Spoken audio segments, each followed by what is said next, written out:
Et bonjour à tous, c'est Mustang, bienvenue donc dans une nouvelle interview. Je suis en compagnie de Théo, alias Cable. Bonjour à tous.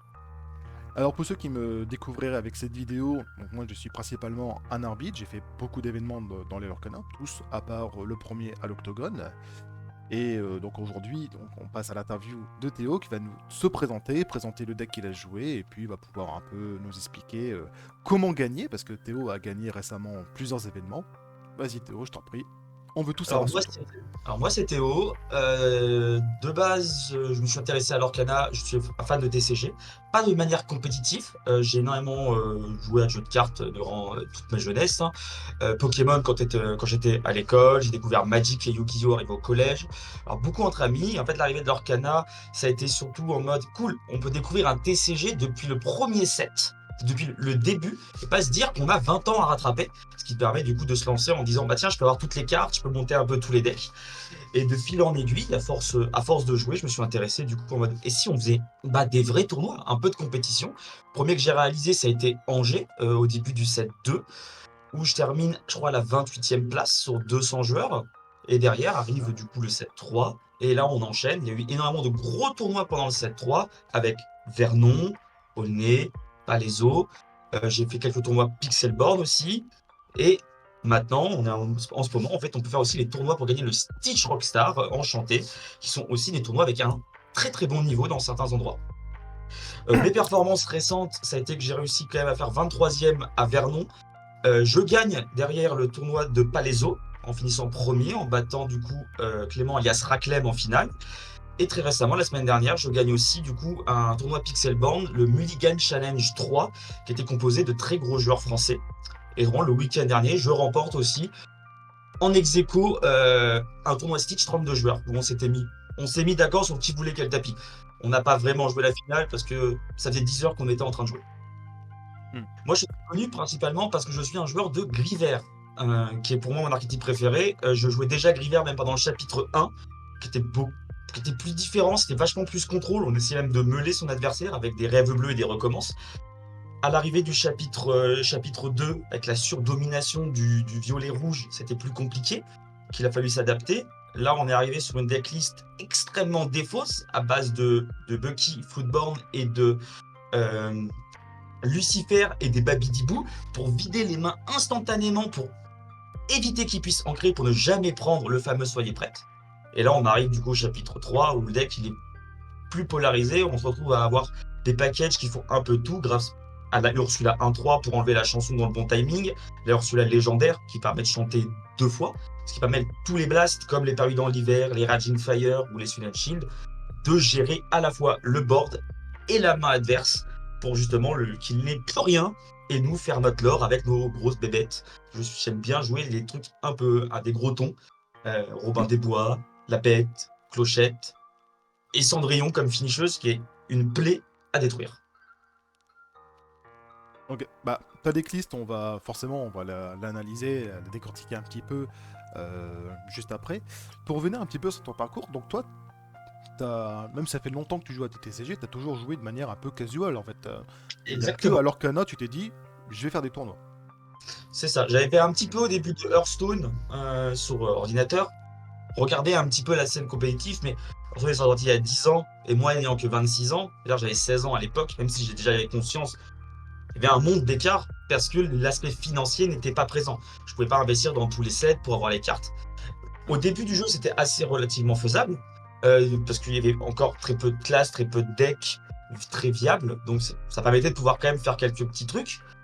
Mais du coup, là, avec l'Orcana, maintenant que j'ai les moyens financiers de pouvoir potentiellement suivre un TCG depuis, en plus, son début, ça permet du coup de pouvoir se dire, et si on se tenterait pas l'aventure?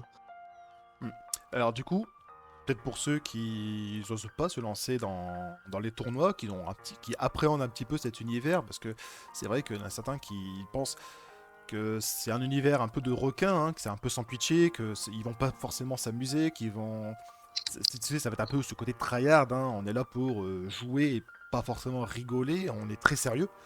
Il y en a beaucoup, parce que l'Orcana, ça a quand même si c'est un TCG, en tout cas, moi, pour avoir connu quand même pas mal la scène Magic, alors pas de manière compétitive, hein, je me renseignais, j'accompagnais beaucoup des potes à leurs événements, même si moi je jouais pas.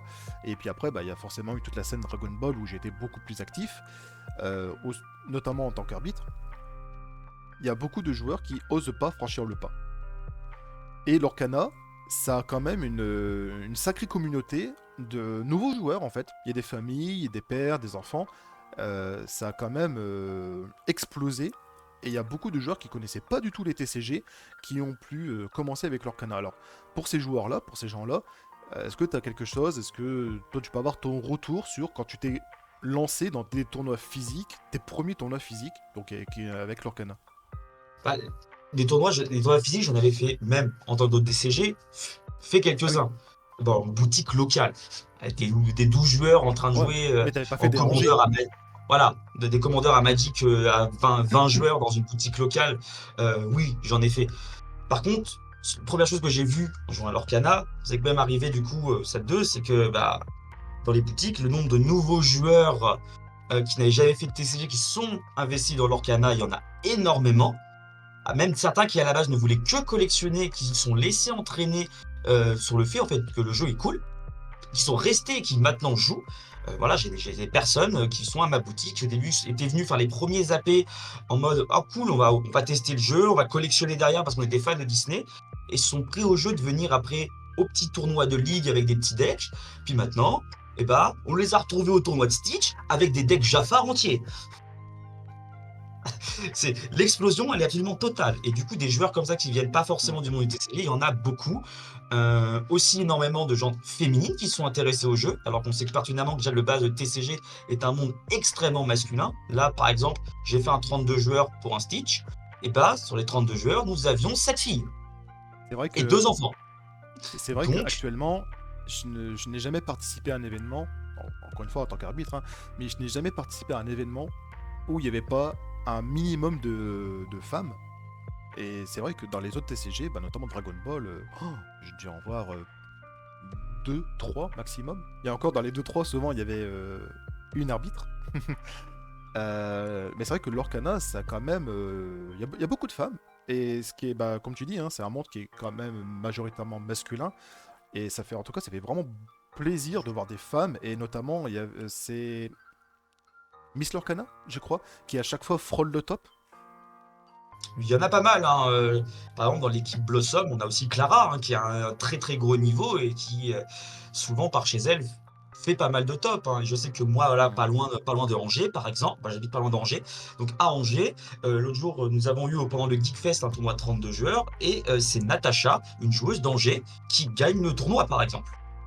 Elle Ouais, gagne le tournoi de 32 joueurs avec son deck. Donc il y a, voilà, complètement. Et du coup, et c'est. il y en a même de plus en plus, parce que plus on avance, plus du coup Disney attire ce genre de personnes. Et vu qu'on a quand même, je trouve, une communauté qui est quand même très bienveillante à l'heure actuelle, ça leur donne envie de rester. Et ça, c'est un très bon point. Bien Car les sûr. joueurs viennent, restent. Et si ça permet d'avoir en plus des nouveaux joueurs, des néophytes de TCG qui se lancent, même si c'est juste dans des tournois boutiques de ligue, hein, voilà. Et des tournois boutiques de ligue où ils arrivent à être 32 très régulièrement, hein, et ça reste quand même des très bons tournois du coup, hein. Bah, ça fait plaisir. Et complètement. Et surtout, bah, ça montre aussi bah, pour celles qui oseraient pas se mettre au tournoi, qui oseraient pas, parce que c'est vrai que c'est, encore une fois, les TCG, c'est connu pour être un monde quasi exclusivement masculin. Bah non, l'Orcana, très bien, la communauté est très bienveillante. Et puis, bah, c'est pour l'instant, c'est le TCG où je vois le plus de femmes. Oh bah de très loin, de très loin. Ouais, Je de prends très loin. l'exemple de voir des fois quand je vois des tournois Yu-Gi-Oh qui ont lieu dans les boutiques locales où je vais, il y a eu des AP Yu-Gi-Oh là en même temps que les tournois Stitch. Bah, dans l'AP Yu-Gi-Oh, même s'il y était 16 joueurs, bah, il y avait 16 hommes. Hmm. On va passer sur désormais sur ta decklist. Oui, Donc la voici affichée. Alors, comme tu as dit, hein, tu es un joueur de vert gris. D'ailleurs, ça me fait assez rire parce que chapitre 1, bah, c'est ce que je jouais également, hein. Je jouais vert gris contrôle Meul. Je me souviens même, j'avais posté. Je crois que j'étais un des premiers à poster une liste sur le Discord FR où j'avais appelé deck Meul. Mais Meul, MEUH-le. ça me parle. Ça te Véridique. parle. Ça me parle le jeu de mots. Et du coup, bah. Effectivement, alors moi là-bas j'étais vraiment un joueur de vert gris, mais plus vert gris contrôle. L'aspect des fosses, ça m'a jamais intéressé dans les jeux de cartes. Euh, Tout simplement, ce que je trouve, c'est une mécanique qui est un peu toxique, malheureusement. Je Genre, suis d'accord. ça décourage fortement les nouveaux joueurs. Parce que c'est vrai que c'est vraiment pas facile à affronter comme deck, les decks des fosses. Souvent, il faut prendre des décisions très importantes, ou alors il faut prendre des décisions qui sont contre-intuitives. Donc d'un côté, il y a un côté pour les nouveaux joueurs qui est très frustrant. Et même bah, là, dans l'Orcana, il y en parlera un peu plus, c'est que bah, actuellement, la défausse dans l'Orcana, c'est extrêmement fort. Et ça entraîne les decks, enfin ça entraîne les parties dans un rythme de top deck, finalement. Complètement. Genre, Donc, beaucoup de mes parties sont arrivées dans cette situation-là. C'est même à pas les os, hein. Et encore plus quand on joue en mirror. Ça joue à qui va jouer la plus grosse bébête tous les tours. le Concorde de Beast. Oh bah c'est exactement ça, c'est qui va poser sa bête pour piocher plus que l'adversaire, qui va poser sa cendrille en première. Et du coup, on en reviendra plus tard, l'apport du rêve bleu, elle est exclusivement pour ça, hein. Ouais. Alors du coup, je te laisse présenter cette liste-là. Donc toi, tu joues la version Defos Bucky Alter. Oui, Pourquoi? Parce que évidemment, il existe aujourd'hui plusieurs versions de Defos. T'as une version plutôt très agressive, t'as une version plus, alors à la fois agressive, mais aussi un package contrôle avec des babooms, des libérer les titans. Donc toi, tu es parti sur la version Bucky Alter. Est-ce que tu peux nous présenter cette alors, liste? je jouais déjà ça principalement pendant le chapitre 2. J'avais juste mis en place aussi dans le deck des Lucifer, des Babydibou et Prince Jean pour permettre de repiocher très rapidement d'un coup en vidant la main d'une seule traite. Parce que contre certains decks qui piochaient beaucoup, c'était dur de vider en une seule fois. Maintenant, chapitre 3, c'est plus facile de pouvoir cibler la carte que tu veux défausser parce que la Ursula 1-3 existe. Du coup, si on va parler de ma decklist au fur et à mesure des cartes, déjà les tours 1, il n'y a que Robin. Du coup, ça permet. C'est le support de l'alter Robin qui arrive tour 3, qui à l'heure actuelle est potentiellement une des meilleures cartes du jeu. Pourquoi il n'y a pas d'autre tour 1? C'est que du coup, on arrive très fortement, on a un manque de pioche quand même dans le deck, et on arrive fortement aussi au top deck. Et top deck un tour 1, ça pollue, littéralement. Donc les Captain Crochet, c'est sympa, parce que le package mouche crochet existe, mais dans l'optique défausse très contrôle, ça a moins d'intérêt. Du coup, on en revient aussi au tour 2 qui est le même. Du coup, il n'y a pas Monsieur Mouche, parce qu'il n'y a pas Captain Crochet. L'un va pas avec l'autre pour moi. Et on se retrouve qu'avoir Bucky, qui est l'élément essentiel qui permet de défausser en continu, parce que hors d'atteinte, on ne peut pas être ciblé par les sorts. Et à l'heure actuelle, et ben, à part une clochette qui arrive tôt, un tuons la bête ou le soyez prête, il n'y a aucun moyen de le sortir, littéralement. Et on a Ursula qui permet de cibler une chanson adverse, soit en la jouant early, en enlevant le jeu vol du ramp, par exemple, en enlevant mes amis d'au-delà pour pas que ça draw un violet, ou bah, n'importe quelle chanson en un style song, par exemple. C'est le son des tours 2. À un moment, j'ai joué Morph, il y avait Morph dans le deck. Et la situation s'est retrouvée où souvent Morph, en fait, bah, c'est une encre. Parce que généralement, t'as pas envie de jouer Morph si t'as les autres cartes. Si t'as un Bucky, bah, tu veux forcément jouer Bucky. Ursula, si tu l'as, bah, dans certains match-up, bah, t'as envie de la jouer aussi. Morph, c'est tu l'as joué par défaut parce que t'avais pas d'autre choix. Donc Morph, en fait, est sorti du pack. Le tour 3 principal, c'est Ursula, la légendaire, qui permet de chanter 2 fois. Et on se trouve avoir un package de chansons de... Moi, j'en joue 11, parce qu'il faut que t'aies des cartes pour avoir de la place. Mais Perdu dans l'hiver, chanté x2, qui permettent de coller 4, enfin 2 x2 et draw 2. C'est d'une force monumentale. Le Cruel Diablesse pour défausser 2 d'un coup à l'adversaire, tout pareil, c'est vraiment extrêmement fort. Et derrière, on a aussi le Raging Fire, au cas où, hein, si on fait un tour 1, un tour 2, un tour 3, et même un tour 4, on peut coller littéralement 4 et 4, on peut littéralement vider un board entier. L'autre tour 3 qui, pour moi, dans la méta, est obligatoire maintenant, et encore, en vrai, il y a débat là-dessus, pour moi, c'est Benja.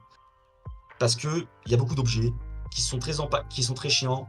Il y a les sous-fétiches, les plumes, bien évidemment du bleu, mais on a aussi les lanternes et les flûtes du jaune, le grimoire du violet. On a plein de petits objets comme ça qui sont embêtants, donc le Benja il peut être intéressant. Après, 2, il faut l'avoir au bon moment. Est-ce il est impactant à avoir à 2? Ça, c'est une réflexion à réfléchir. Parce que du coup, il faut vraiment l'avoir au bon moment quand l'objet tombe. Et soit il est déjà passé en encre parce que tu en as eu besoin d'avoir une encre, soit il est pas là, parce que 2 c'est peut-être pas assez. c'est à réfléchir s'il faut vraiment les garder ou s'il faut vraiment passer à 4 pour être sûr d'avoir un pet objet. Je fais le choix de pas jouer libérer les titans parce que les lieux pour moi n'ont jamais été un problème. Donc, je me dis que j'ai pas besoin d'avoir un truc à 3 qui est là juste pour gérer un lieu. Sauf, à la rigueur, si je prends, oui, un château tour 4 et un château tour 5, là c'est très compliqué. C'est la seule situation où il me serait utile. Mais là encore, faut trouver la place dans un deck et il n'y en a pas forcément. On arrive au tour 4. Dans les tours 4, on a la base, 4 Jafar, qui est pour moi à l'heure actuelle l'un des meilleurs tours 4 du jeu. Car déjà il synergise avec Bucky, donc c'est très fort. Et surtout, en fait, il draw quand il tue. À l'heure actuelle, tour 4, une 3-4. Ça tue énormément de cartes extrêmement méta. Ça tue déjà tous les tours 3 très forts. Ariel, Ursula, ça tue aussi les Madame Mime, les Rois des Serpents, ça tue les Monsieur Mouche, ça tue toutes les bases 2-2 pour faire des alters, ça tue les 1-3, ça tue tous les tours 2 qui se baladent, les porcinés, ça tue les balous, ça tue les Simba remparts, ça tue tellement de trucs à ce stade du jeu que c'est sûr presque ça draw 1. Et c'est bien de draw. Et l'autre carte du coup qui a été ajoutée à Palaiso, c'est Donald. Car malgré tout, Donald est un support d'alter. Donc il marche avec Bucky. Et c'est bête en petit. Donc je me dis, ça fait de la drone, parce que le deck peut en manquer assez facilement.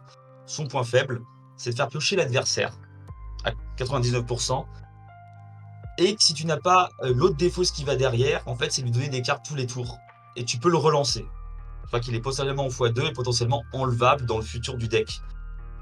J'ai testé d'autres alternatives comme Flynn, qui peut être intéressant, mais les non ancrables. Et pertinent, les non ancrables, il ne faut pas non plus 50 000. Juste pour moi, Donald, ça a été, pour le tournoi Stitch, ça a été le MVP de mon tournoi, de très très loin. 2-5, c'est chiant à chercher tour 4. En plus, il a fait défausser avec Bucky, c'est bien. Il draw tous les tours. Si tu gères bien la chose, généralement la carte adverse, elle reste pas forcément. Et puis, il aura 2. Et en vrai, l'aurait à 2, c'est bien, tu fais des points. L'adversaire, il va hésiter à taper dedans des fois parce qu'il dit des cartes, c'est cool en fait. J'aimerais bien les garder, j'aimerais bien piocher plus. Du coup, je vais afficher Donald. Parce que alors, ce qui s'est passé, c'est que au tournoi Stitch, à chaque fois que j'ai joué Donald, mon adversaire disait qu'est-ce que c'est que ça? Je connaissais pas la carte. La carte n'est pas forcément très très jouée, donc c'est pas étonnant. Ouais. Donc j'affiche Donald. Alors pour ceux qui regarderaient cette vidéo et qui ne connaîtraient pas Donald, donc en fait comme tu l'as dit, il permet aux deux joueurs, au début du tour du possesseur de Donald, il permet aux deux joueurs de piocher. Ce n'est pas une obligation, l'adversaire peut ne pas piocher la carte, vous pouvez piocher la carte ou pas. Et effectivement, en fait, c'est ce qui est extrêmement fort dans ce deck-là, c'est que tacitement, l'adversaire ne va pas piocher avec Donald. Parce que si jamais il pioche, déjà, il y a quasiment 90% de chances que vous fassiez défausser la carte que votre adversaire a pioché. Et en plus, si vous avez pas de chance sur le board, c'est comme si il vous donnait un pioche 2 en fait. Exactement. Donc en fait, Donald, c'est... il y a une contrepartie qui fait que l'adversaire va piocher, mais dans ce deck-là, c'est pas une contrepartie, c'est même plutôt une force. Parce que quand l'adversaire n'a pas de carte dans sa main, des cartes comme Bucky, Cruel Diablesse, Prince Jean... Alors Prince Jean, il aura 2, donc c'est quand même pas non plus nul. Mais il y a des cartes comme Bucky ou Cruel Diablesse, quand votre adversaire n'a plus de carte en main, ce sont des cartes mortes. Et finalement, Donald permet en plus à l'instar par exemple de Merlin Crab en violet rouge, il permet quand même de donner offensif plus 3, de redonner une deuxième utilité à tes drop 1 par exemple. Là, Donald il fait pareil. Finalement, Donald permet de redonner une deuxième utilité à tes cartes qui devaient être mortes, à savoir Bucky, Cruel Diablesse. Donc ce Donald il m'a quand même fait il m'a aidé à gagner beaucoup de games. Le fait que comme tu as dit, il aura 2, il est 2-5, c'est chiant à gérer. Et pour moi ça a été vraiment un gros MVP. Mais par contre je pense que ça demande quand même un setup. Et ce setup après il est pas si difficile parce que dans tous les cas ce setup c'est Bucky, Bucky sur le board. Oui, si le top deck, tu vas décider de piocher, toi tu vas piocher 2, tu peux même piocher plus si tu as plusieurs Donald ou même des bêtes à côté, parce que ça arrive régulièrement, le tour 4 Donald, tour 5 bêtes, Le mec, il te regarde, s'il peut pas les gérer, c'est tous les tours, je pioche 3. Ouais. Ah ouais, c'est ça. Bah, il y a une partie, ça a été ça. Hein. L'adversaire, il m'a vu piocher 3 cartes par tour. Il a fait oh, c'est bon, vas-y, je te la donne. Ah oui, parce que lui, il va continuer à perdre sa main s'il pioche des cartes. Toi, tu pioches 3. S'il il tombe pas sur les bons. S'il joue pas gris et qu'il a pas Zeus pour gérer déjà la bête parce que c'est plus chiant, ou le Donald, c'est vite embêtant. Bah, systématiquement, en fait moi j'avais Donald et double bête. Et bah, le gars, il me voyait piocher 3 par tour. Et lui, à chaque fois qu'il piochait une carte avec Donald, bah, je lui faisais défausser. Donc, me tu vois, non, mais si c'est bon, tu te l'as. Oui, Enfin, tu fais l'erreur une fois et après tu fais bon bah je vais peut-être arrêter de piocher en fait. ah non, j'ai un adversaire qui a fait l'erreur 2 fois. Ah, pourtant, Bon, j'insiste, hein, je lui dis, tu n'es pas obligé. Hein. Je présente Donald, je lui dis, si tu. T'es pas obligé de piocher. Si tu veux piocher ou pas. Bah, il fait, bah non, parce que bah, je vais souvent, piocher. généralement, en plus, l'effet n'étant pas obligatoire, généralement, si on le rappelle à l'adversaire, c'est qu'on a un petit peu envie qu'il le fasse. Autrement, je le dis Non, pas, hein, je le dis pas. non, Voilà. non, moi je fais ça. Bah non, bah, moi je suis fair play. Je dis à mon adversaire, l'effet n'est pas obligatoire. Tu peux piocher ou pas. Enfin, tu vas Après, quand on pas. apprend. Vas-y, reprends. T'es arrivé donc du coup sur les Jafar et Après, Donald. ouais, je suis arrivé Ah, à là, mais je suis arrivé au tour 4, mais j'ai oublié un drop 3 qui a été le source de débat très longtemps, qui est le fameux Prince Jean, justement, on en a parlé. Prince Jean était dans le deck pendant très longtemps, et il est parti du deck parce que la surdominance du gris et le fait que les Steel Song étaient omniprésents, ainsi que les gris bleus qui jouaient des Tuons la bête, tour 3, ont fait que le T1, T2, T3 avec le Robin, Bucky, Prince Jean, les 3 sautent d'un coup tour 3, parce que bah il a alter une reine, ou alors il la rampe très rapidement avec sa plume et que je les prends tout de suite, on fait que c'était horrible bah, c'était Game Blues, enfin, voilà. Du coup, il est parti, en fait, pour les virer de la place ailleurs. Mais il serait peut-être en train de revenir. Il y a des débat, en fait. Il faut tester des versions où il permet de revenir parce que la méta est devenue un peu plus agressive. On croise un peu plus de decks. Voilà, Steel Song, il est toujours là. Il ne bougera pas. Mais on en voit un peu moins parce qu'il y a une surdominance, en fait, de certains decks qui le battent. Du coup, les agros sont revenus un peu plus. Et qui dit aggro dit qu'il y a la place de potentiellement le poser. Parce qu'eux aussi le jouent. Donc, à voir combien on pourrait en rentrer. hmm. Après, suite des cartes dans la decklist, on arrive ce que j'appelle dans le trio des GOAT, qui sont la Bête, Robin des Bois, Clochette. Ils sont tous alters en plus. On a l'impression que ça a été fait exprès, hein, c'est un truc de fou. Qui sont pour moi des cartes d'une puissance mais folle. La Bête que tu peux draw 2 fois par tour. Autrement, si elle a une blessure, bah en fait elle a 7 d'attaque. Donc elle tue tout ce qu'elle a envie sauf ta Matoa. À tout Et hasard, des châteaux de la reine avec cette de volonté. ouais, par exemple, c'est littéralement, des fois ça m'est arrivé, je fais des perdus dans la verre sur ma bête, et au tour d'après, je tue le lieu. Et exactement ce que j'ai fait aussi. Et l'adversaire, il me regarde, il fait hein. J'ai fait t'inquiète pas. T'inquiète, tu comprendras plus tard. Tu Mais comprendras oui, le tour d'après. ça m'est arrivé de faire apparaître dans l'hiver ou de faire un Raging Fire à 1 sur ma bête. Voilà. J'ai pioché ma carte, je pose une Raging Fire à 1, et après je pose d'autres créas quand même. On a Robin des Bois qui en plus peut arriver tour 3. Alors tour 3, une 3-6, qui l'aura 2. Qui quand il tue fait 2 points. Et quand il meurt dans un combat, pioche. Mais c'est d'une force monstrueuse pour un tour. Littéralement pour un tour 3 en fait. Hein, parce qu'il peut arriver à ce moment-là. Ou même pour un tour 5 en fait, c'est trop fort. Bah, c'est surtout que c'est un drop 5 qui arrive tour 3, qui peut chanter tout en fait. Hein. Tuant la bête, Zeus. Oui, même t'es contre un deck. Toi, t'as une main nulle. Le mec, il a mulligan pour avoir une superbe main. Bah, tu peux dans certains decks. Les Sissons le font, hein, tu altères. Hop, comme ils font, hein. Un rêve bleu, puis voilà. Des fois, il y a même des. Ils sont qui font des reines alter tour 2, ils jouent des rêves bleus direct tour 2. Ils sont chiants, hein. Bah, on peut faire la Ça, même aussi. Hein. ça m'est déjà arrivé, bah ouais, comme tu dis, par exemple, surtout en Silsong, où j'ai mulligan et j'ai une main qui est horrible, j'ai juste reine, reine alter et rêve bleu.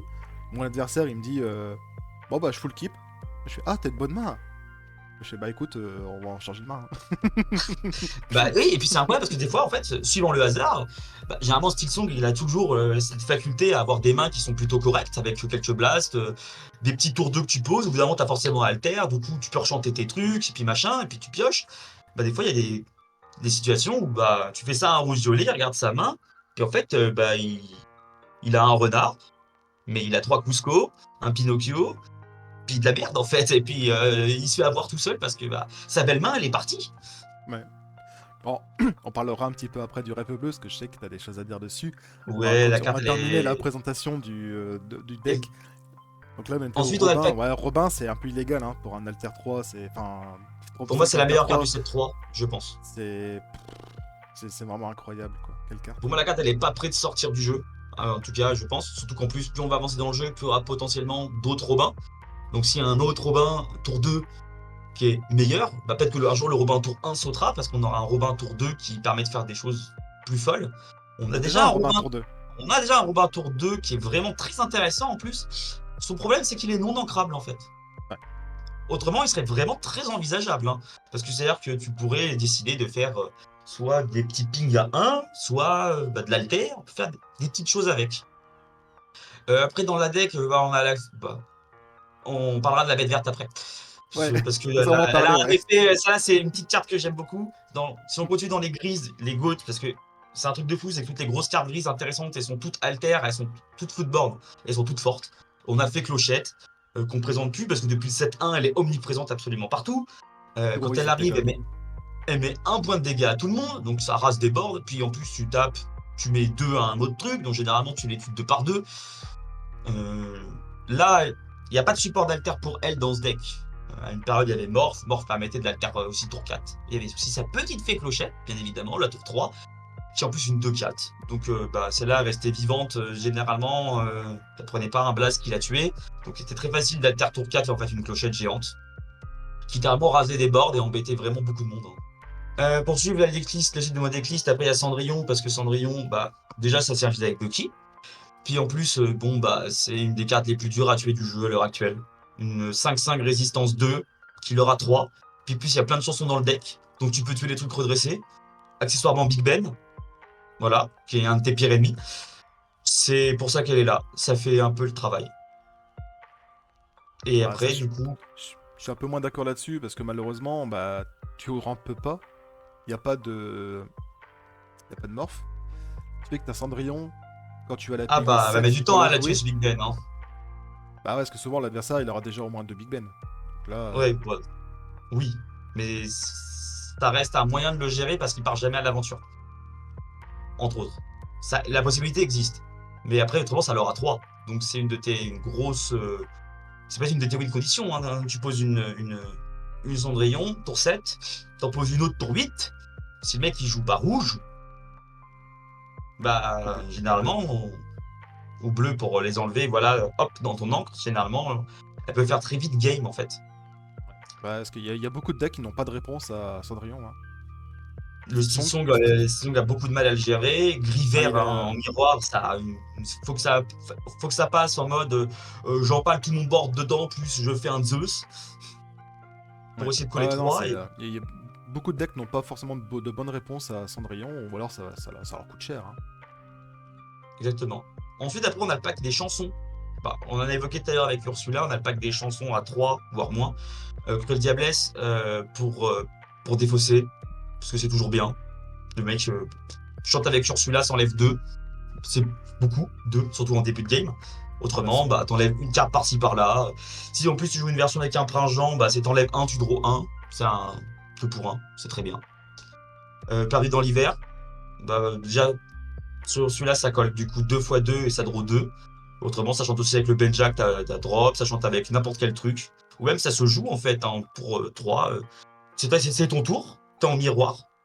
Ou n'importe quel style song qui a un truc de 2 qui va se faire alter, pan, voilà, oui, je draw 1 et puis effectivement, oui. t'évites l'alter, t'évites plein de choses. Si toi t'as pas d'autre drop 3 de toute façon, c'est toujours bien. Le Raging Fire, c'est toujours une bonne carte. Dans plein de situations, t'as souvent 2-3 personnages, voire plus sur le terrain, donc généralement, ça permet de tuer quelque chose. S'il est qu'à 3, c'est parce que du coup, généralement, tu peux être dans une situation où t'as pas beaucoup de personnages, et quand tu top deck ça, t'es pas forcément content. Du coup, c'est la chanson que j'ai passée à 3. À Vernon, elle était à 4. Et c'était Cruel Diablesse qui était à 3. J'ai vite fait le changement. Choix personnel. Hein. C'est plus facile, en fait. Dans les deux cas, de toute façon, dans les deux situations, l'une peut être morte, et dans une autre situation, c'est l'autre qui est morte. Donc, heureusement qu'elles sont ancrables. Oui. Et après, on a Zeus. Là, il y en a que 3. Souci de place et de non ancrable. Zeus, dans la méta actuelle, ça gère beaucoup, beaucoup, beaucoup de trucs. Donc c'est vraiment fort en fait, et en plus bah, tu le chantes. Tu peux le chanter avec ton Jafar ou ton Donald, hein. Donc tu peux tuer les bêtes, tu peux tuer les clochettes, tu peux tuer un nombre incalculable en fait de cartes qui se baladent dans la méta. Les Tremen, les Médusas, Les je sais bêtes. pas si les... Voilà, il y a tant trop de trucs.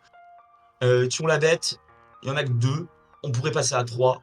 Dans la méta actuelle, il y a beaucoup de versions gris-vert aggro, de vert-violet aggro, avec des ondins, des flins.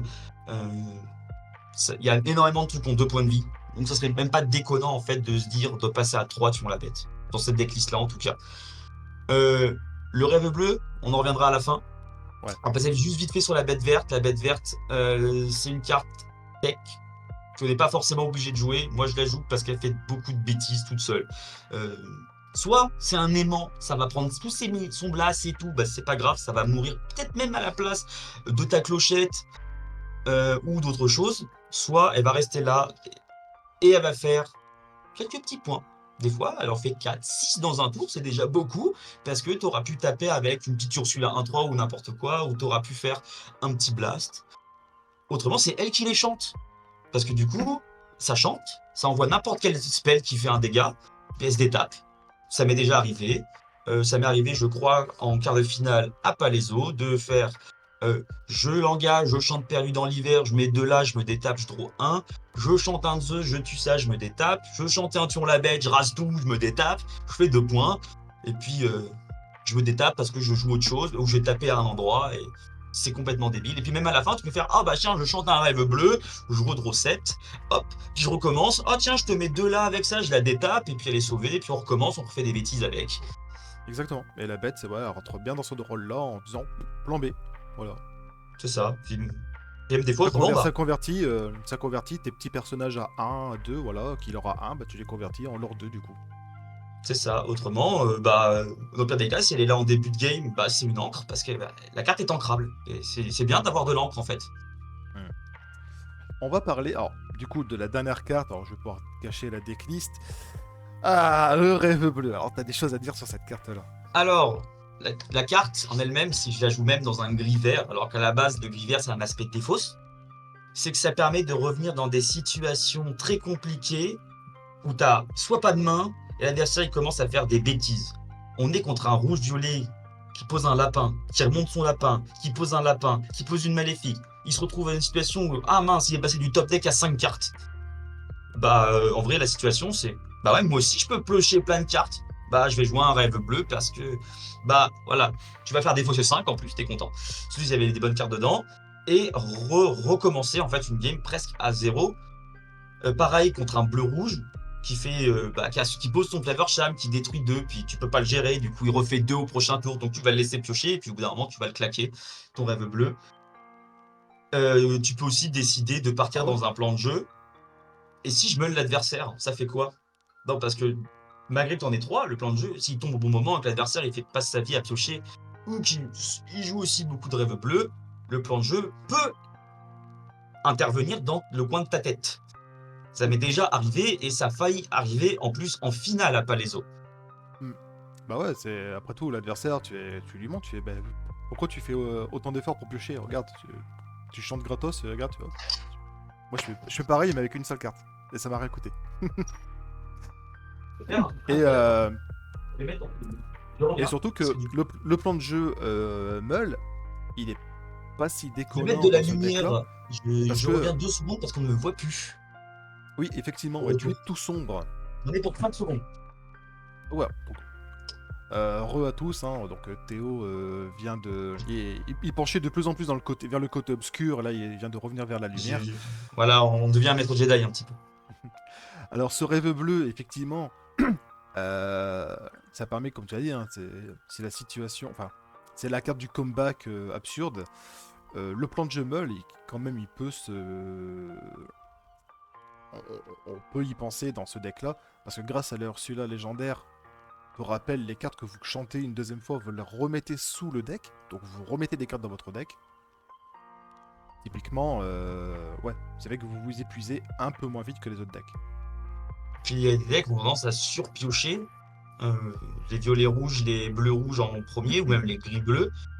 accessoirement style Song aussi d'une autre manière, ont tendance à vraiment énormément piocher, à se retrouver avec des mains absurdes, des fois même plus de 7 cartes. Ça permet aussi de se dire, bah ouais, continue de piocher, peut-être qu'au bout d'un moment tu vas t'épuiser tout seul en fait. Je fais des rêves bleus pour enlever des mains remplies de ressources. Ouais. Et puis de toute façon, il y a écrit quoi sur la carte? Chaque joueur défausse. Bon, tu mets un deck défausse. Bah ouais, littéralement. Non, en vrai, mais oui. Non, après, la carte, voilà, est-ce qu'elle a un intérêt? Est-ce que 3 c'est pas beaucoup? Est-ce que c'est pas mieux de passer le rêve bleu à 2 et dans ma decklist, le Gravio Sword à 3? Ça débat. Est-ce que le rêve bleu est mieux que potentiellement rentrer Prince Jean? Ça aussi, on peut y réfléchir. Il y a plein de choses. Après, à l'heure actuelle, on entend souvent dire les gens, oui, le rêve bleu c'est cassé, il faut le ban. Si à l'heure actuelle on banne le rêve bleu, il y a des decks à l'heure actuelle qui meurent instantanément et qu'on ne verra plus. Ouais. L'exemple pour Notamment, moi de bah. Steel Song, c'est que Steel Song a la tendance, c'est le but, hein, c'est de vomir sa main très rapidement avec plein de petits T1, T2 et de chanter des chansons. Parce que oui, quand on chante une chanson, on joue une carte gratuite. Donc c'est cool. On en joue plein de cartes gratuites. Mais du coup, bah, on pioche pas en fait, en jouant des cartes. Du coup, sa main, elle se vide à une vitesse. Et Rêve Bleu permet justement au deck Steel Song d'exister et de piocher. Pareil pour Gris Bleu. Gris Bleu, bah, il va ramper encore plus que tous les autres decks rampent, même les bleus rouges. Mais se dire, bah ouais, mon Big Ben, n'importe quel personnage, parce que le gris a facilité à avoir tout qu'à coûte 5. Tout coûte 5. Donc, tout le monde peut chanter Rêve Bleu. Hein.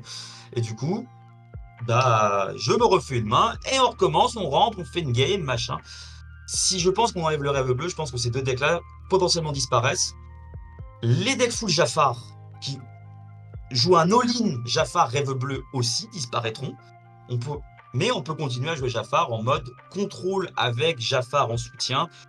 Pas forcément du coup on joue 4, mais on peut en jouer 2 en mode ah bah s'il est là, comme ma bête verte, bah on peut faire des choses avec. Hmm. Mais Oui, parce que. bannir Rêve Ouais. Bleu égale potentiellement détruire des decks.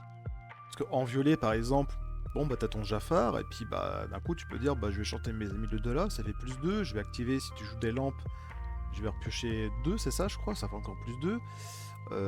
Si tu joues avec un package Boons, bah t'as un lapin qui est déjà on board, tu le boons, tu repioches 1, tu regagnes encore 1. En fait, c'est juste que tu vas grignoter naturellement des points petit à petit. Puis il y a Robin, s'il meurt, ça peut draw 1, la bête, ça peut draw 2, t'as les amis de l'au-delà qui draw 2, tu peux jouer des Ouais, mais la Cusco bête. quand il meurt, ça draw 1. Ah, mais attention, parce que la bête, quand tu pioches avec ta bête, tu. Oui, c'est après, quand il s'est redressé. Voilà. Donc Donc tu ça gagnes ne pas des marche points avec pas. Jafar. Mais Ça marche pas. Mais effectivement, voilà, t'as quand même naturellement beaucoup de pioches en violet qui vont permettre de. Même si tu fais pas 14 lore d'un coup, bon bah ton Jafar il t'a fait gagner 2, 3, 4 points. Bah, c'est déjà bien, une carte qui te fait gagner 4 points comme ça en un tour. surtout en C'est plus, déjà si tu bien. l'envoies toi-même à l'aventure, bah cool, il fait déjà un point. Puis après, il fait les points quand tu.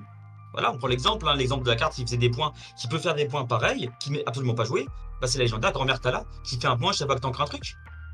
Oui, oui, parce que typiquement, tu pourrais te dire à chaque tour tu gagnes déjà un juste en ancrant une carte de ta main.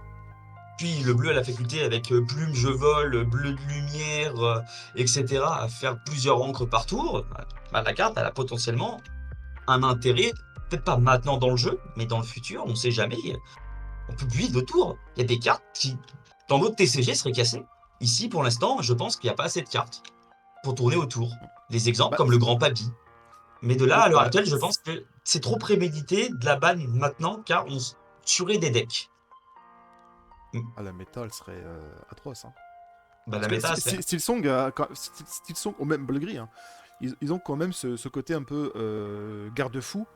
C'est-à-dire que si les decks aggro ne passent pas en top dans les tournois aujourd'hui, c'est essentiellement parce que ces deux decks-là existent. complètement.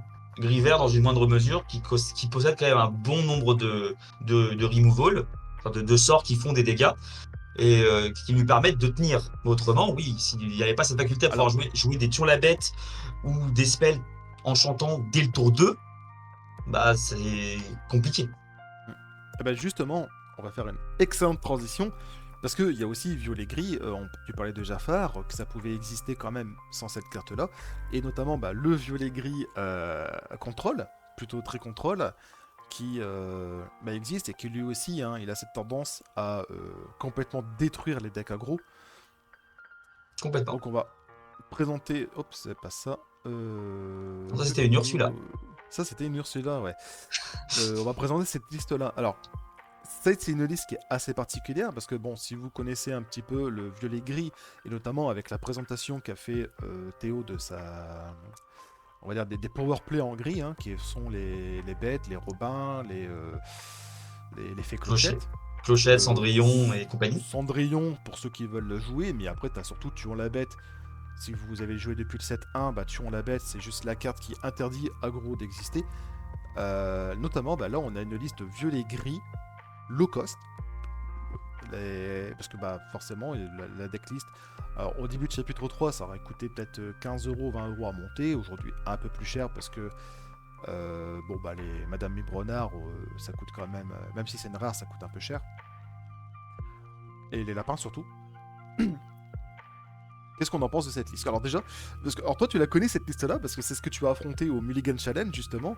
Alors ce joueur là a fait top 3 avec cette liste très low cost. Et Qu'est-ce c'est pas le seul que... que c'est pas le seul que j'ai affronté, car des listes similaires ont commencé à apparaître. Donc les listes qu'on appelle les gris-violets mid-range control no Jafar, du coup. Donc on a commencé même à apparaître parce que j'en ai affronté 2 à Palaiso, un lors de ma round 4 et un en quart de finale. Et qui Ouais du mais coup jouaient des listes extrêmement similaires. Genre, il n'y a pas de super rare, de légendaire ou plus dedans. On s'arrête à des rares. Et le pack, en fait, le pack, il se suffit à lui-même parce que déjà, le pack Mime Merlin, et voilà, j'en ai rien à dire dessus, hein, la force du truc, et ça restera la force du truc. Et le deck pioche tout le temps et contrôle énormément. La seule chose que je remarquais, c'est des fois la présence dans certaines listes du perdu dans l'hiver. Certaines listes le jouent par exemple, parce que ça fait un petit sort en plus qui permet du coup de redraw aussi une carte. bah, je t'avoue que moi quand j'ai vu la liste là, et on m'a dit ça fait troisième, j'ai vu impossible. Moi la liste c'est un Comment on non-jeu. gagne?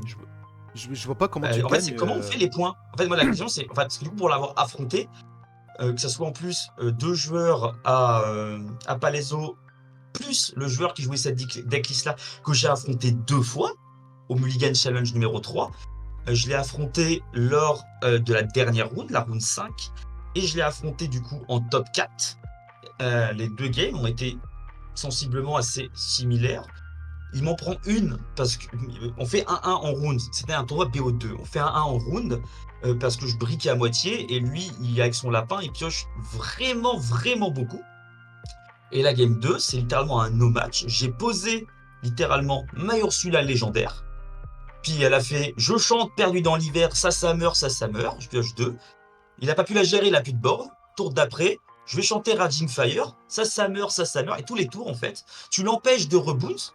Et du coup, tu l'empêches littéralement de faire des points, parce que c'est vraiment sa méthode principale de faire des points. C'est faire des points avec son Chernabog, avec son Cusco, euh, faire un point et en remontant après la carte pour la protéger, euh, la chèvre, le lapin, aller le Mystisme pour faire quelques petits points, le Monsieur Mouche. Et après, ça va être Grimoire Château. Et bah, en vrai, tu fais des points sur le très très très très long terme. Et en fait, si tu fais burst, en fait, si à la fois le deck, je prends l'exemple de mon deck, hein, il te détruit le board en te défaussant la main, mais tu peux pas gagner, hein, c'est impossible. Hein. Malgré que tu joues énormément. Et je pense que sur plein de decks, je sais pas comment il gagne. Contre un violet rouge, vu qu'il va être aussi lent que le violet rouge, je sais pas vraiment comment ça gagne. Hein. Tu viens donc de parler de justement, t'as vu, très bonne transition. Tu viens de parler du match-up. Comment t'as fait pour gérer ce match-up là? C'est quoi le secret du deck, les bonnes sorties, comment tu appréhendes les différents match-up? Il y a des match-ups qui sont, je trouve, assez faciles. Les match-ups qui sont contrôle assez lent. Le rouge-violet en tête. Il y a des sorties à avoir. En fait, je pense que la decklist, elle a des sorties absolument différentes. Il ne faut pas du tout jouer de la même manière suivant le deck en face. Tu gardes absolument pas les mêmes cartes. Contre un rouge-violet, un bleu-rouge par exemple, même un violet-vert, il faut garder Bucky. Bucky, t'en gardes plein. Tu en poses un Bucky tour 2, un Bucky tour 3, ils pourront jamais les enlever. Et du coup, après, tu fais alter, tu vides sa main. Tes alters, ils sont de plus en plus gros, hein, des Jafar, Bête, Robin, Clochette, machin. Ça va gérer le board. Même s'il monte à 12, 13 points, c'est pas grave. Il perd son board, il perd sa main. Contre le rouge, si c'est bleu-rouge ou rouge-violet, ta mission, c'est de le mettre au top deck pour qu'il puisse pas ancrer la 7ème carte. pour qu'il puisse en fait être au top deck et devoir ancrer les cartes au fur et à mesure et que tu gagnes du temps sur le fameux Soyez prête. Et encore, tu gardes une Ursula exprès au cas où. Hein. Ça, ce sont les match-up contrôle. Et après, on se retrouve dans la situation où il y a les match-up qui sont du coup plus difficiles à côté. Ça va être, pour moi, en numéro 1, Gris Bleu. Gris Bleu, je trouve ça absolument très difficile à affronter, car il va avoir tendance, en fait, à avoir... déjà, il y a Big Ben qui est extrêmement énervant, parce que tu peux pas le gérer. Voilà, ses points, il est là, tu peux pas le gérer. Et il va t'empêcher, avec tes sorts, de gérer ses créas à lui. Et de deux, il a accès au même package gris que toi.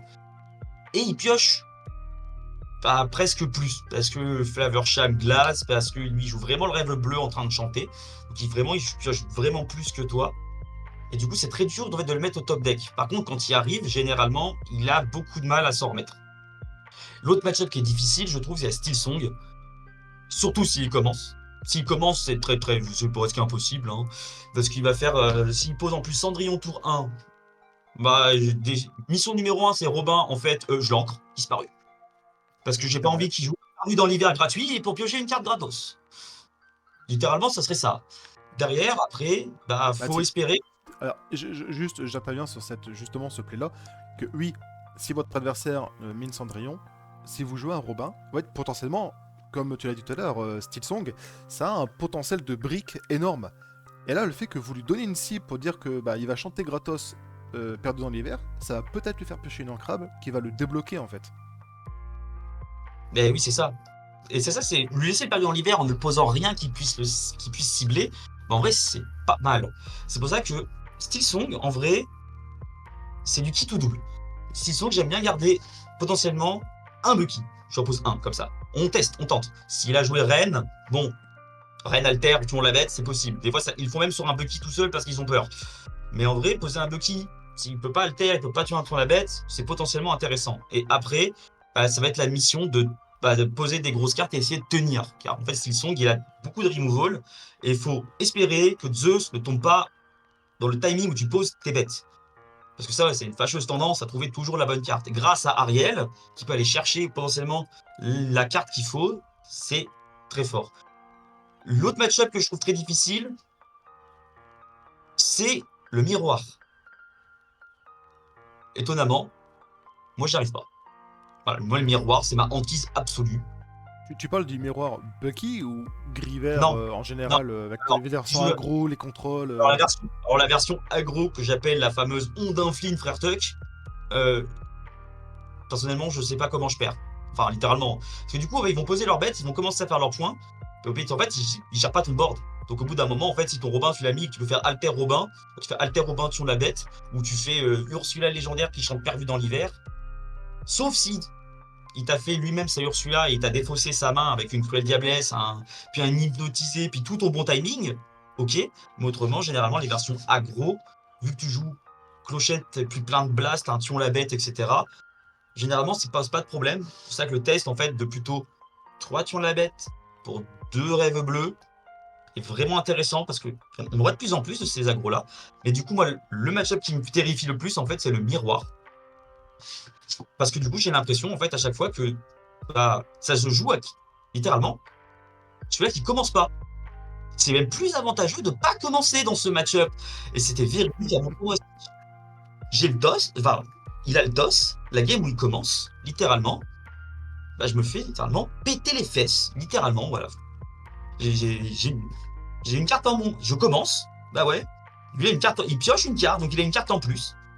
C'est cool, je peux alter potentiellement Robin avant lui, mais non, parce que des fois en fait tu fais ton alter Robin, t'as peur qu'il altère le sien parce qu'il a fait Robin Bucky, donc tu vas chanter un sort. Manque de peau, c'est pas un paru dans l'hiver, donc tu te sors un sort, donc tu t'enlèves encore une carte de ta main, t'as pas redraw. Lui derrière il te enlève plus de cartes parce que t'en as déjà moins, parce que t'as pas draw au tour 1. Du coup, je te retrouve au top deck avant lui. Si lui il peut redraw derrière, c'est loose parce que t'as commencé, littéralement. Du coup, game 2, c'est à moi de commencer. Non, j'ai fait, je te laisse la main, vas-y, commence. Et il s'est arrivé exactement la même chose. Il fait Robin, Bucky, j'altère Robin. Par peur, il fait carrément un Zeus sur mon Robin. Ouais, il a déjà 4 cartes de mort dans sa main. Ça saute. Moi, je fais mon boui-boui, je lui défausse ses petites cartes et fin de la game. le miroir, je trouve qu'il a une faculté à ce genre, en fait, c'est qui va, en fait, ne c'est presque pas commencer, en fait. C'est assez fou. Après, la C'est le. Ursula qui peut arriver pour 2 pour enlever le blast, à la rigueur, ça peut être utile. Mais du coup, l'intérêt, en fait, l'ajout potentiel en fait, de cartes comme Allumer les mèches ou Baboom peut potentiellement t'éviter ce genre de situation. Le miroir de gentleman. Les mecs trop polis. Non, vas-y, je t'en prie, commence. Ah, là, littéralement, en quart de finale, c'était un peu ça. Et en plus, je tombe contre un très bon ami et ça m'a vraiment embêté. Mais oui, Bah, voilà. Et c'est pour moi, c'est ce miroir-là que je dois travailler parce que c'est pour moi la situation qui m'embête le plus. Et à pas les autres, j'en ai affronté un en round 3. Et littéralement, ça a fini tous les 3 games au top deck, tous les deux, en mode qui va jouer les plus grosses. Et ça a fini à la game 3 avec je joue une Cendrillon, puis je joue une Cendrillon, puis je joue une bête, puis je joue un Robin. Et puis lui, il a fait ah, mais moi je joue un Bucky. Ah, moi je joue un Robin des Bois 2-2. Et puis moi je joue une Ursula 1-3. Puis la game ah, elle est quand ça. finie. Parce que Ah, ouais, ça, c'est horrible hein, quand t'as les parties qui se font au top deck. Alors après, c'est vrai que, tu vois, par exemple, bah, dans le tournoi Stitch que j'ai pu faire, ça a été ma stratégie pendant deux trois manches. Euh, En fait, je me dis, j'ai une situation, j'ai la possibilité de mettre mon adversaire au top deck, et moi je suis au top deck également. bah, c'est pas grave. Parce que Mais je c'est pense pas que grave parce que ce le deck-là, deck a bah, tellement peu de tour 1, tour 2 et de tour 3 un peu inutile voilà. que au top deck, t'as quand même énormément de chance. Allez, si on compte, ça fait Donald, Jafar, Bête, Robin, Bête verte, Cendrillon, Clochette, à la rigueur les spells au cas où si lui pose un truc, ça fait quand même plus de la moitié des cartes qui sont quand même vraiment bien. Et même Ursula légendaire, pour moi, c'est si tu la poses, c'est-à-dire t'as un spell, c'est cool. Bah, bah, du coup, moi je jouais des Prince Jean aussi, et même Prince Jean, j'étais très content de le top deck parce que je me dis, bah, moi c'est bien. Moi j'ai un personnage qui est Ward, qui prendra pas de place et qui l'aura deux. Exactement. Vraiment, c'est une très bon intérêt de la carte parce que du coup, il y a toujours un peu moins de Tremen que de Médusa dans les rouges. Ah ouais, mais ça prend pas sa Médusa lui. Donc Non. c'est cool. Et Donc, alors que en donc vrai, à part Clochette, Bête Verte et Cendrillon dans mon pack, tout le monde prend Médusa, hein, littéralement, hein. mais c'est vrai que bah, du coup, tu vois, ça a pas une. Enfin, je pense que pour les joueurs, c'est pas une expérience hyper agréable. Parce que toi, tu forces le top deck. Parce que ton package à toi, il est meilleur au top deck que la moyenne des autres decks, en fait. C'est ça. Et C'est pour finalement, ça que bah. la non-présence de Crochet et Mouche, elle est littéralement à ça. Être meilleur au top deck parce qu'en vrai, t'as de la draw, mais c'est de la draw situationnelle. C'est Jafar qui tape. C'est la bête qui est pas d'étape. C'est la bête qui est pas blessée. Ça va être Robin qui meurt. Ça va être les perdus dans l'hiver. Et c'est même pas une vraie draw à la base. C'est un recyclage de la carte. Oui. Bah, sauf Du avec coup, Ursula. sauf avec Ursula. Et du coup, bah ouais, la draw, tu l'as pas forcément. Donc, t'as pas forcément des milliards de possibilités dans ta main. T'as pas des mains de 8 cartes. Des fois, t'as des mains de 2-3 cartes et t'auras jamais plus hein, au bout d'un moment, hein. Hmm. Je vais bah, réagir aussi par rapport à une expérience, enfin, ce que j'ai pu vivre dans mon tournoi Stitch. Et puis, ça fera aussi très très bien la transition avec la dernière partie de cette interview. C'est vrai que moi, pendant le tournoi Stitch, alors, est-ce que c'est moi qui suis un clown ou je sais pas, mais tous les BO3 où j'ai eu le start, j'ai eu le toss, j'ai dit je commence, je les ai perdus. Tous. À part en Ça, top. c'est étonnant, pas. Ça, c'est assez À part étonnant. à part en top. En top, j'ai 2-0 tout le temps, sauf en finale. Mais sinon, pendant les rondes, à chaque fois que j'ai dit que j'ai gagné le toss, je dis je commence, j'ai perdu. Mais j'ai perdu, genre, j'ai pas perdu à pas grand chose, hein. J'ai perdu, genre bien, tu vois, j'ai bien perdu. Et toutes les fois où j'ai commencé joueur 2, j'ai quasiment tout le temps gagné. Et bah, alors, bien quand tu commences, ok. Bon, je trouve que le deck, il a quand même une fâcheuse tendance à faire des 2-0 assez facilement. Je pense que c'est un très bon deck de BO2. Vraiment. Ça sera justement la transition, la dernière partie. Ah bon, ouais, j'en reviendrai après alors du coup. Par contre, le fait que le deck soit vraiment fort en go second, ça je suis entièrement d'accord. Le deck il a Ouais. une force en étant deuxième qui permet du coup de se. Bah déjà tu joues pas forcément de tour 1. Donc le mec il fait son tour 1, bah ok cool, il pose une mini, il pose un Olaf, il pose son truc pour Alter, ok bon il pose son truc. Toi ton tour 2 il est déjà un peu plus intéressant, tu vas poser. Tu joues en réaction, certes, mais vu que derrière t'as plein de sorts. Si tu poses ta Ursula et que tu ne fais pas gérer, tu vas reclean le board, tu reprends déjà la tempo. Ou alors avec tes Bucky, tu vas poser des trucs qui sont de plus en plus gros. Donc lui, au bout d'un moment, il va faire: «Ah, je vais peut-être arrêter de partir à l'aventure, en fait, pour pas qu'elle meure». Tu reprends la tempo situationnellement tout seul, en fait et du coup, la situation, elle est assez, moi, ça m'a Euh, moi, être de second, ça m'a vraiment jamais dérangé. Encore mieux, tu veux faire défausser l'adversaire. Du coup, il va c'est toi qui vas piocher une carte de plus parce que tu es deuxième oui, et lui oui, une carte il a de une moins carte en main. Il a une carte en main. et du coup, une carte en moins à défausser, mais c'est vraiment fort. Mm. Et parce que justement, on est un petit peu dans un chapitre 1, chapitre 2. Là, on pouvait le dire, hein, que l'importance du dice roll était. Enfin, il y avait un impact très très fort sur tes parties. Il y a des decks d'ailleurs qui sont, même encore aujourd'hui, si t'as pas le dice, c'est compliqué. Je parle notamment tous les decks aggro. Tous les decks hyper gros, si t'as pas le dice, c'est compliqué. Steel Song, un Steel Song qui commence, c'est effrayant. Un Steel Song qui commence Ouais, pas, c'est fort, mais c'est. Voilà, tu vois. ça va. C'est moins C'est dégénéré moins chiant, que si la start en fait. complètement. Puis en plus, avec les différentes versions de Steel Song, que ça soit flûte, lanterne ou maintenant Terre des Lions, en plus, ils jouent pas du tout de la même manière forcément. Il y en a, en plus, je prends l'exemple avec mon deck, plus facile à battre que d'autres.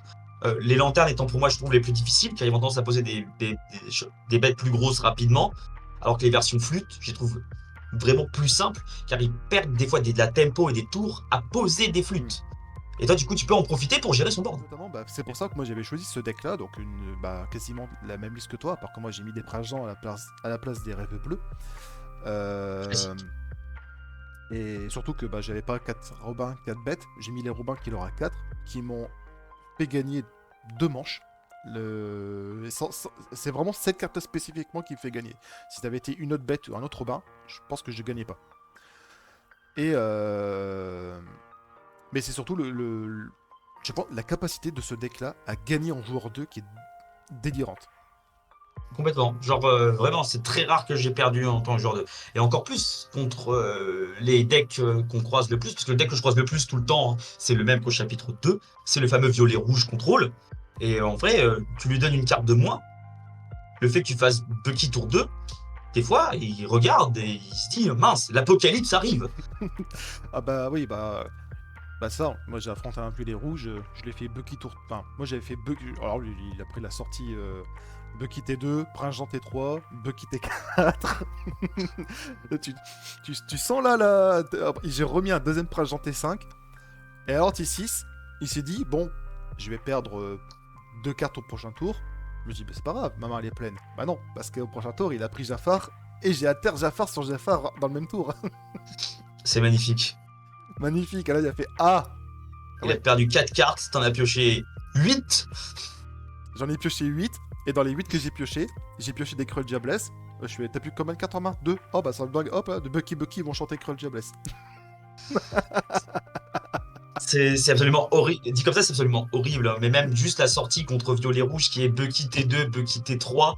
Et après, si t'as vraiment la chance, c'est Jafar T4, Robin ou Bête Final. T5, Clochette T6.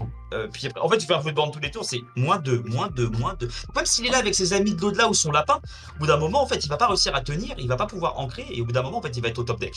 Il va être au top deck avant d'avoir cette d'encre. Et du coup, il pourra jamais jouer le fameux Soyez prête. Sauf s'il passe plusieurs tours à ancrer un truc vanilla, enfin sans rien faire d'autre du tour, et toi tu prends un avantage sur les points qui est absolument insane. Il suffit que toi tu t'arrêtes de poser des trucs à un moment pour garder un petit peu de cartes dans ta main quand même, pour permettre de revenir derrière. Et les games elles sont faciles.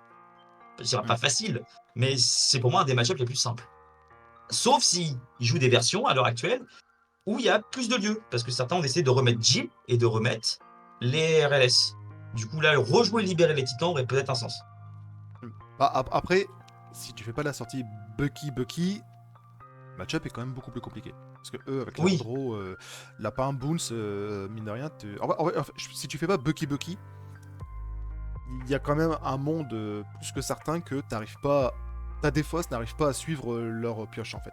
c'est ça. Mais derrière, t'as tellement de gros trucs, c'est que tu vas du coup la jouer en mode, bah, c'est pas grave, je vais jouer, si je prends le soyez prête, bon, j'ai quand même beaucoup de chances de pouvoir quand même tenir et revenir. Parce que t'as quand même de la draw un peu partout, tu peux faire défausser des cartes de temps en temps, et bah, il y a le rêve bleu qui existe dans ma version qui permet justement de revenir dans certaines situations un peu dans ce style-là. En tout cas, c'est pas le match-up qui me dérange le plus, en tout cas, violet-rouge. Je crois que, en plus, vu qu'on en croise partout, c'est peut-être le match-up qui est le plus facile, on va dire, en plus, à s'entraîner contre. Alors, pour le coup, on avait parlé justement de ce format à Lille, le format en 2 manches. Est-ce que tu conseillerais ce deck pour Lille? En vrai, Ah, ça je va parle bien vraiment de, dépendre. de cette version Bucky, hein, pas la version agro ou quoi. Cette Oui, je sais, version-là, bah Bucky. oui, Ouais. justement, c'est ça le parallèle que j'aurais fait. Le BO2, c'est une manière, pour avoir fait un tournoi, du coup, qui était le Mulligan Challenge 3, donc on m'a fait en BO2, c'est une manière absolument complètement différente de voir le jeu. Le jeu n'est plus le même. On voit les games complètement différemment et littéralement, même en gagnant le toss, en fait, je l'ai tout le temps laissé. En tout cas, avec cette version-là. Car vu que le deck a une faculté en mettant deuxième à être vraiment bon, je vois pas pourquoi je commencerais la 1 alors que je connais pas le deck adverse. Je peux me dire, vaut mieux commencer quand je le connais pour m'adapter avec un départ. Là, je me dis, je vais garder un package un peu fourre-tout avec un Bucky, une Ursula, un ou deux Alter, si je peux avoir Robin et un Blast, c'est cool. Puis de garder des choses un peu polyvalentes. Et puis on voit comment ça marche. Donc si tu gagnes cette première, parce que t'es deuxième, c'est tip top. Derrière, tu sais que la autre, t'es obligé de la commencer même si tu l'as gagnée. Du coup, tu peux vraiment encore plus t'adapter en prenant la bonne main et en commençant. Et du coup, essayer de gagner 2-0. Après, même là, dans les BO3, même si l'adversaire a commencé 2 fois, bah, ça m'est arrivé à mon tournoi Stitch, même à d'autres tournois, parce que moi, j'ai une forte tendance à ne pas gagner le toss de toute façon. Du coup, bah, l'adversaire, des fois, commence 2 fois et je gagne 2-0. Ouais. Bah, mon argument J'ai pour. pas de problème à gagner des matchs 2-0, en tout cas avec mon deck. Mais donc du coup, ouais, comme je me suis dit, bah moi je veux un deck qui soit capable, parce que je voulais pas avoir cette sensation de me dire, bah ouais, mais je perds mon tournoi parce que j'ai jamais eu le toss dans aucun des matchs. Là, plutôt que de me lamenter un peu sur cette excuse, je me suis dit, je vais chercher une liste. Bon, ça tombe bien, toi t'avais une liste toute faite, hein, qui marchait bien. Mais je veux une liste qui soit capable de gagner en joueur 2. Et notamment, bah, c'est pour ça je me suis orienté sur ta liste. Et Je pense qu'il n'y a pas meilleur à l'heure actuelle ça pour m'a gagner vraiment joueur 2. bien servi. Hein. C'est vraiment. Vraiment, Je je pense. maintiens, et je pense qu'il n'y a pas meilleur à l'heure actuelle pour gagner joueur 2. Enfin, donc du coup pour Lille, ce deck-là, à conseiller, pas conseiller, est-ce que c'est un piège, Moi, est-ce que c'est... moi, je le conseillerais si Lille était à l'instant T maintenant. Maintenant, Lille, c'est dans un mois. Dans un mois, la méta peut changer, on peut même voir les nouveaux decks arriver. Je prends l'exemple du chapitre 2, bleu-gris résistance, où le deck Défausse avec Lucifer et compagnie sont arrivés très tard dans la méta pour essayer de contrer rouge-violet. Ils sont arrivés, on était milieu janvier, presque fin janvier, donc il restait même pas un mois. Et ils sont apparus comme ça et ils ont commencé à faire des perfs. Là, du coup, on n'est pas à l'abri qu'un nouveau deck arrive de nulle part et fasse des petites dingueries comme ça, hop hop hop, venu de nulle part. Après, j'y pense que j'y crois pas. Je pense pas qu'il y a un deck qui sortira de nulle part comme ça. Donc dans la méta actuelle, je pense qu'il gère le deck là peut gérer un peu tous les decks. Ça va dépendre. Voilà, pour moi, voilà, ça va dépendre de qui est-ce qu'on croise. Le pairing est fort, mais je pense qu'il a la faculté de pouvoir avoir un niveau et pouvoir tenir contre tout ce qui existe. Dépendant de certains decks qui, quand ils croisent, t'as un aggro, tu croises un gris, t'as perdu. Bah, tu peux pas aller plus loin, donc bah, fin de tournoi. Pareil, hein, il y a des decks. Je les aime bien, hein, j'aime bien gris-bleu, hein, mais gris-bleu, ça croise des fois un bleu-rouge. Si bleu-rouge, il a tous ces trucs qui peuvent te one-shot tes créatures, bah en vrai, tu vois pas le jour. Hein. Hmm. Bah, en parlant de pas avoir le jour, toi, t'es de plus en plus dans la nuit. Ah oui, Euh... le light commence à faire du chez moi et j'ai pas de lumière. La lumière, elle est pas assez forte. Non, bah de toute façon, on en arrive à la fin de l'interview quand même, je vais te laisser le mot de la fin. Je retourne T'as dans le fait côté un... obscur, désolé. Ouais, bah de toute façon, tu joues vert gris, hein, donc tu peux pas être dans la Oui, c'est vrai lumière que et je jouer suis vert un gris. gars toxique, désolé. Voilà. Je vais te laisser le mot de la fin. Je vais faire un big up, un coucou, ce que tu veux, voilà. Bah, déjà, ma victoire à Palaiso était déjà pas prévue du tout à la base. Donc je remercie déjà toutes les personnes qui, quand j'ai réussi à passer top, sont restées. Car j'ai des amis qui sont restés, malgré le fait qu'ils aient été éliminés, ils sont restés jusqu'à la fin du tournoi, à la fin de la finale, donc de 17h à 20h, même un peu plus, pour me supporter et me voir jouer. Je remercie aussi les personnes à qui je m'entraîne en général, parce que du coup, c'est grâce à force de jouer et à force de s'entraîner qu'on devient bon à un jeu. Et c'est pour tous les jeux pareil. T'es pas bon naturellement, ça reste du travail. Donc je remercie vraiment toutes ces personnes-là, en fait, parce que c'est grâce à eux que j'ai pu gagner un tournoi de cette envergure. Parce que bon, 128 joueurs pour gagner, c'était quand même 5 displays et battre ce qui est considéré comme. Bah, on n'est pas loin d'avoir peut-être. En tout cas, en violet rouge, le numéro 1 français. Enfin, pas loin, parce qu'il a gagné Vernon et il n'était pas à sa première perf, hein, Raclem. Quand on regarde la ligne de ses perfs, il a gagné un nombre de 64-32 joueurs qui est déjà gros. Et il a refait top à Aulnay. Il refait top à Palaiso en étant en finale. Il a gagné son Stitch vendredi. Et il regagne un Stitch le samedi. Il a une régularité monstrueuse. Donc battre ce genre de joueur, c'est vraiment aussi très satisfaisant. Voilà, c'était une très belle game. En demi-finale, j'avais affronté Pata de la team TSI, qui jouait style Song Très Lanterne, gros joueur qui aussi. est aussi qui est un très très gros joueur aussi, un joueur que en plus j'apprécie. Derrière, je fais le Mulligan Challenge où j'affronte aussi là beaucoup de gros joueurs.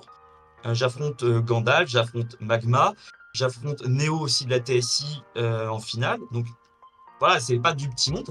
Et je pense que c'est à force de jouer, à force de faire ce genre d'événement aussi, qu'on apprend et qu'on devient bon. On apprend plus, je pense, à la dure en allant faire ce genre de tournoi. Plutôt que juste s'entraîner sur Pixelband de son côté contre des randoms. Donc, je remercie toutes ces personnes, parce que du coup, voilà, et puis je remercie la commune Lorcana, parce que la commune Lorcana, pour moi, est à l'heure actuelle très ouverte et très bienveillante avec n'importe quelle personne qui s'intéresse et qui a envie de venir jouer dans le monde du TCG. Et je remercie Mustang de m'avoir invité sur cette interview et cette vidéo. Ça fait extrêmement plaisir de pouvoir partager du coup ma decklist, mon ressenti et mes choix euh, à toute la commune Lorcana qui regarderont cette vidéo. Et merci à tous d'avoir regardé. Voilà, tout dit. Merci beaucoup à toi d'avoir accepté de passer sur cette chaîne, parce que tu aurais pu passer sur une autre chaîne, hein. Je suis pas le seul à faire des interviews, tu aurais pu passer avec Ketal, entre jeux aussi. Ouais, Donc mais tu voilà. es une personne que j'aime bien regarder, tu fais du très bon contenu. Puis même à force de t'avoir croisé et parlé dans plusieurs événements, parce que du coup on te croise un petit peu partout, c'est toujours un plaisir de dialoguer avec toi déjà en événement. Puis c'est une personne avec qui j'aime beaucoup discuter sur les réseaux. Donc c'est un réel plaisir en tout cas pour moi d'avoir accepté de venir passer une vidéo chez toi. Bah. Donc bah voilà, bah, merci beaucoup à toi, mais au plaisir de se rencontrer. Donc toi, on te rencontre où? Tes prochains gros events? À Lille, bien évidemment, Lille? j'ai eu du mal à avoir ma place, mais comme beaucoup, on a réussi à Ah, l'avoir sur la deuxième vague. Donc c'est un réel plaisir de participer à ce qui est pour moi une énorme fête plutôt qu'un tournoi. Malgré qu'il y a un tournoi avec beaucoup de choses intéressantes à gagner, comme ces superbes cartes promo, c'est avant tout la grande fête de la communauté et je pense que toutes les communes Lorcana de partout seront présentes presque en totalité. Et je vais plus passer mon temps, je pense, à aller discuter à droite à gauche avec tout le monde qu'autre chose. Surtout si en plus je me suis pas qualifié au deuxième jour, même si c'est pour moi mon objectif principal, ça me permettra le deuxième jour, le dimanche, d'aller pouvoir discuter avec absolument tout le monde. Toutes les personnes qu'on discute sur les réseaux, qu'on croise dans les tournois, parce que bah, après avoir fait Angers, Vernon, Aulnay, Palaiso, et même divers tournois à droite à gauche, bah, croiser les mêmes têtes régulièrement, ça forge aussi des liens et des amitiés. Et c'est quelque chose qu'en fait le TCG forge, et c'est aussi des belles histoires. tout à fait. Et derrière, il me reste encore le week-end prochain quelques tournois Stitch à faire. Et du coup, j'ai déjà gagné le mien, mais je vais me battre. Déjà, bon, la carte elle est belle, j'aimerais bien en avoir plusieurs, car je suis connu comme étant un pimper fou. Du coup, moi, mes enchantés, je les joue. Donc, si je peux avoir plusieurs Stitch pour les jouer, je vais pas me gêner. Par contre, je vais essayer de gagner d'autres tapis, car j'ai fait des promesses à des personnes qui m'ont supporté que je leur donnerai le tapis. Donc, c'est ma nouvelle quête, c'est gagner le tapis pour les autres. Quel homme. Bah alors, moi aussi, on va se rencontrer à Lille. Parce que moi, je vais participer à Lille, mais pas en tant que joueur, en tant qu'arbitre. Mais Je jamais ferai. je vais devoir jouer, c'est fou quand même, hein. Ah, bah écoute, hein, Un jour, je vais venir jusqu'à ta boutique chez toi, hein. il fallait venir à mon tournoi Stitch dans le Eh ben, Nord. je viendrai au prochain tournoi de ligue, de ligue. Donc, j'espère qu'ils en feront à chaque set. Mais en tout cas, je viendrai, du coup, je me ferai la route pour voir Mustang jouer, car moi, je ne l'ai jamais vu, hein. Et pourtant, t'as vu, je fais finale. Et il fait une finale, hein. C'est un juge expérimenté. Il est très fort, hein. Ah, c'est vrai que la connaissance des Ça aide, decks, hein. tout ça, ouais, Ouais, ça m'a beaucoup non. aidé, hein. Donc, c'est un peu comme une guerre, hein, c'est-à-dire avec ton adversaire, c'est l'information, c'est ta meilleure arme. Si ton tour 1, tu vois qu'il manque un Olaf pour jouer une mini, tu sais qu'il joue rouge-violet, tu peux directement essayer de deviner la moitié, voire pas la moitié, mais je dirais même les 3 quarts de son deck, Ah et oui. tourner directement dès le tour 1 au tour. Et si tu connais tous les match-ups parfaitement, tu sais pertinemment quoi jouer, dans quel tempo. Et l'avantage, il est aussi à là entre un joueur qui connaît bien le jeu et la méta, qu'un joueur un peu plus casual qui joue en boutique de temps en temps. Qui va mieux tourner autour des cartes, ce genre de choses, mieux se Exactement. préparer, euh, et surtout bah, mieux réagir. Voilà. Donc c'est la fin de cette interview. Merci à tous d'avoir regardé jusque-là. Je sais pas exactement combien de temps ça va faire au total après le montage. Mais bon, bah sur ce, mot de la fin. Et bah, portez-vous bien! Portez-vous bien.